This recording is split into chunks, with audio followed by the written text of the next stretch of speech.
বিড়াল এক জাতীয় প্রাণী, এই বিড়ালকে কখনো কষ্ট দেওয়া যাবে না।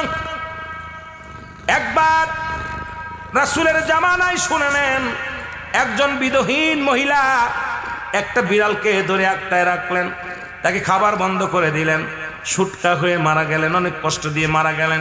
নবীজি শুনতে পাইলেন, যা পার গেলেন ওই বাড়ির ওই মহিলাও মারা গেলেন, বাড়ির অনেক মানুষের ক্ষতিগ্রস্ত হয়ে গেলেন।